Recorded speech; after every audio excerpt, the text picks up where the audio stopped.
कहा आपको ये जानने के लिए क्या डेबिट होगा क्या क्रेडिट, पहले आपको ये पता होना चाहिए ट्रेडिशनल अप्रोच में कि कौन से टाइप ऑफ अकाउंट होते हैं, जैसे पर्सनल, रियल और नॉमिनल। अरे ब्रॉड क्लासिफिकेशन की बात करूं तो personal, real and nominal 3 type of account होते हैं।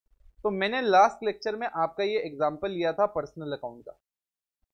मैंने कहा अगर आपका ट्रांजैक्शन में कोई, अब ध्यान से सुनना मैं क्या बोल रहा हूं, ध्यान से सुनना मैं क्या बोल रहा हूं, अगर आपके ट्रांजैक्शन में कोई पर्सन से रिलेटेड एडजस्टमेंट है, क्या बोला, कोई ट्रांजैक्शन आपने किया और उसमें एक पर्सनल अकाउंट आ रहा है, तो देखो वो पर्सन जो है वो रिसीव कर रहा है कि वो दे रहा है।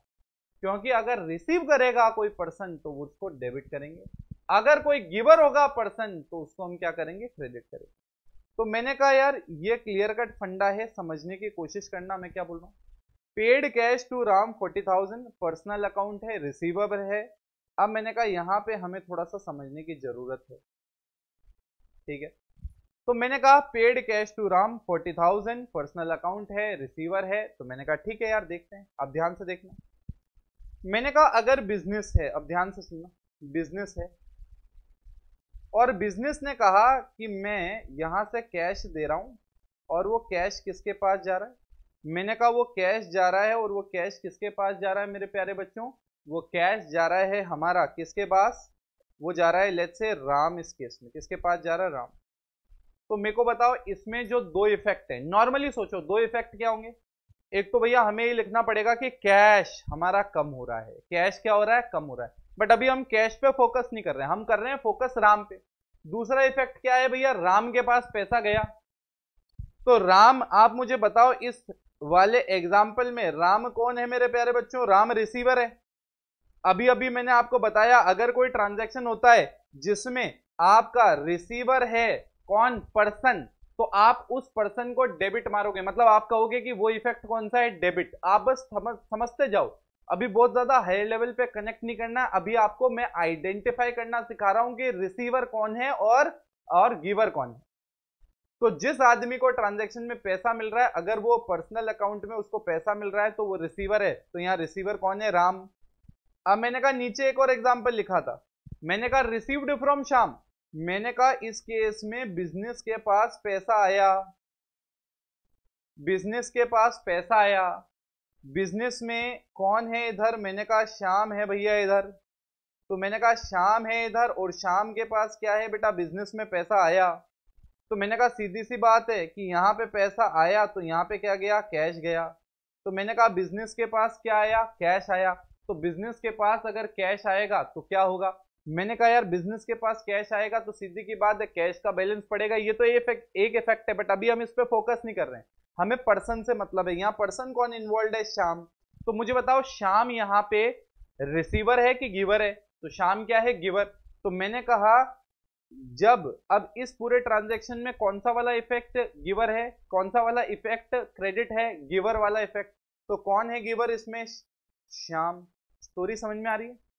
हम यहाँ पे सिर्फ ये आइडेंटिफाई कर रहे हैं कि एक ट्रांजैक्शन में जो दो इफेक्ट हो रहे हैं उनमें से अगर कोई एक इफेक्ट पर्सन से अटैच हो, पर्सनल अकाउंट से अटैच हो, तो हमें कैसे पता पड़ेगा वो क्रेडिट होगा कि वो डेबिट होगा। अब ध्यान से सुनना, मैंने कहा राम को हमने पैसा दिया, तो यहां दो इफेक्ट हुए, मेरा कैश कम हुआ और राम को पैसा मिला। तो राम एक पर्सनल अकाउंट है और पर्सनल अकाउंट में जब भी कुछ रिसीव होता है तो हम डेबिट करते हैं, तो हम कह सकते हैं राम वाला इफेक्ट जो है वो क्या होगा, डेबिट होगा। मैंने कहा सेकंड वाले में श्याम ने हमें पैसा दिया तो हमारे पास कैश आया, तो कैश का बैलेंस बढ़ा, ये तो एक इफेक्ट हो गया। बट दूसरा इफेक्ट क्या है, श्याम ने हमें पैसा दिया। तो श्याम कौन है, एक पर्सनल अकाउंट है, एक पर्सन को रिप्रेजेंट करता है, और कौन है, गिवर। तो ये वाला इफेक्ट कौन सा हुआ, क्रेडिट नाम दे दिया हमने। तो जो हम अभी तक अकाउंटिंग इक्वेशन में सिर्फ ये पढ़ते हुए आए थे कि दो इफेक्ट होते हैं, दो इफेक्ट होते हैं, अब उन दो इफेक्ट का नामकरण कर रहे हैं हम कि एक डेबिट होता है और एक क्रेडिट होता है। आई होप आपको समझ में आ रहा होगा। मैंने कहा अब आते हैं अपन दूसरे अकाउंट में जिसका नाम है रियल अकाउंट, फिर नॉमिनल कर लेंगे यार। पहले रियल अकाउंट देखते हैं। रियल अकाउंट में अगर कोई ऐसा ट्रांजैक्शन है, अभी इसी वाले से कनेक्ट करूंगा ऊपर वाले से मैंने कहा सिंपल सा फंडा है कि अगर कोई ऐसा ट्रांजैक्शन है जिसमें रियल अकाउंट यूज हो रहा है, तो रियल अकाउंट कहता है डेबिट व्हाट कम्स इन। क्या कहता है ये? डेबिट व्हाट कम्स इन, मतलब डेबिट करो जो आ रहा है, and credit what goes out,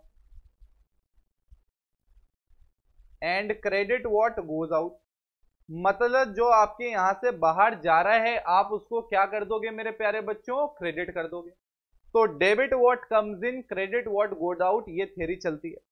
sir अब आप एक बार थोड़ा सा समझाओ एग्जांपल से, बड़ा देर से समझ में आती है चीज। मैंने कहा कोई टेंशन नहीं है, मैंने कहा ना 40% 30% भी ये समझ में आ गया तो जर्नल में ये 200% पहुंच जाएगा, गारंटी है मेरी, जो अगला चैप्टर मैं करवाऊंगा स्टार्ट। मैंने कहा अब रियल अकाउंट को देखना स्टार्ट करना पड़ेगा तुम्हें। एक बात बता दूं तुम्हें मैं, ये जो कैश पेड टू राम है 40,000, क्या बोला मैंने? कैश पेड टू राम है 40,000, ये कितना इंपॉर्टेंट है देखना। मैंने कहा पहला इफेक्ट, कैश हमने पे किया तो कैश का बैलेंस क्या हो गया? कम। मुझे एक बात बताओ, कैश क्या है हमारे लिए? एसेट है। बट क्या कैश अकाउंट जो है वो पर्सनल अकाउंट है? नहीं। कौन सा अकाउंट है? मतलब एसेट है और पर्सनल नहीं है, तो क्या हो गया? रियल। तो रियल अकाउंट कहता है डेबिट व्हाट कम्स इन, अगर आए तो डेबिट करो, अगर जाए तो क्रेडिट करो। तो मैंने कहा कैश पे किया, कैश पे किया तो हमारे यहां से कैश क्या होगा? जाएगा। तो ये रूल क्या कहता है हमें? रूल क्या कहता है? Credit what goes out. तो भैया कैश जा रहा है तो आप क्या करो? क्रेडिट करो। तो अगर कैश जा रहा है, आउटफ्लो ऑफ कैश, एग्जांपल लिख देता हूं यहां पे नीचे, एग्जांपल लिख देता हूं कैश पेड। तो भैया हमने कैश पे किया तो अल्टीमेटली हमारे यहां से क्या हो रहा है? कैश जा रहा है। तो अब आप एक बार पहले वाले ट्रांजैक्शन को क्यूमुलेटिवली समझने की कोशिश करो। आपने राम को कैश दिया, क्या दिया आपने? राम को कैश। तो मैंने कहा यही समझा देते हैं, कैश पेड टू राम, कि भैया हमने राम को कैश दिया। तो याद करो आप इसके दो इफेक्ट्स आइडेंटिफाई करा करते थे। तो हमने कहा यार राम को हमने कैश दिया, मान लो लोन ही दिया, मान लो क्या दिया? लोन ही दिया।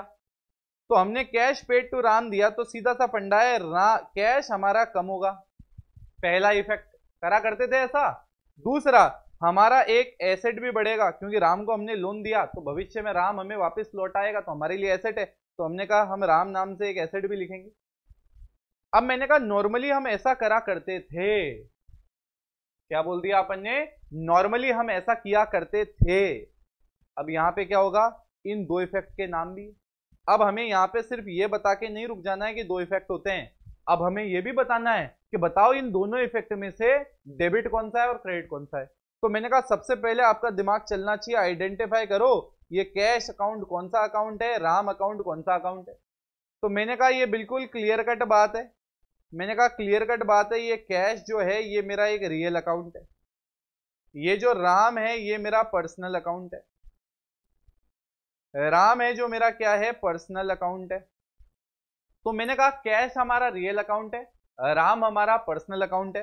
तो मैंने कहा देखो सीधी सी बात है, पर्सनल अकाउंट का रोल क्या कहता है? रूल क्या कहता है? पर्सनल अकाउंट ये कहता है कि जिस पर्सन की आप इस ट्रांजैक्शन में बात कर रहे हो, ये आइडेंटिफाई करो ये रिसीव कर रहा है कि ये पे कर रहा है। क्या बोल दिया मैंने?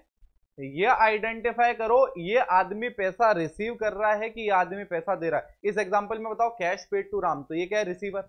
याद करो ये क्या है यहाँ पे? रिसीवर। तो याद करो रिसीवर वाले केस में क्या करोगे आप? डेबिट करोगे। तो रूल को देखो अपन अप्लाई करके देख रहे हैं, बच्चा रट्टा मारेगा डेबिट किसको क्रेडिट किसको, अपन तो पूरा इसको क्रोनोलॉजी समझ रहे हैं। तो मैंने कहा राम पर्सनल अकाउंट है और पर्सनल अकाउंट में राम रिसीवर है, और रिसीवर क्या होता है? डेबिट होता है। तो हमें पता पड़ गया कि राम क्या होगा मेरे प्यारे बच्चों? राम इसमें डेबिट है। ठीक है, अब देखो कैश क्या है मेरे प्यारे बच्चों? कैश मेरा एक रियल अकाउंट है। रियल अकाउंट का रूल क्या कहता है? रियल अकाउंट का debit what comes in, credit what goes out, मतलब जो आ रहा है उसको डेबिट मारो, अगर जा रहा है तो क्रेडिट करो। So it is going out. तो अगर रियल अकाउंट का यूज है और उसमें गोइंग आउट हो रहा है तो भैया आप क्या करोगे? उसमें क्रेडिट करोगे। तो आप देख लो हर ट्रांजैक्शन जो, अब देखो अपन नेक्स्ट लेवल पे कैसे पहुंच रहे हैं आपको समझ में आएगा। मैंने कहा आपने राम को कैश पे किया, राम को कैश पे किया तो आपके यहां से कैश का बैलेंस कम हुआ, और दूसरा राम को पैसा पहुंच गया। तो कैश जो एसेट था वो कम हुआ, दूसरा राम आपका एसेट बन गया, वो बढ़ गया। तो नॉर्मली तो अकाउंटिंग इक्वेशन में आप यहीं तक करा करते थे, अब नेक्स्ट लेवल जा रहे हैं। अब हम कह रहे हैं आइडेंटिफाई करो एसेट एक बढ़ा और एक एसेट कम हुआ, बताओ कौन सा डेबिट होगा और कौन सा क्रेडिट होगा, क्योंकि इफेक्ट के नाम है। तो हमने कहा यार, हमने पर्सनल अकाउंट आइडेंटिफाई किया और देखा कि वो रिसीवर है, तो क्या करोगे, डेबिट। दूसरे वाले केस में हमने क्या किया कि वो रियल अकाउंट है और गोइंग आउट है, तो क्या होगा, क्रेडिट।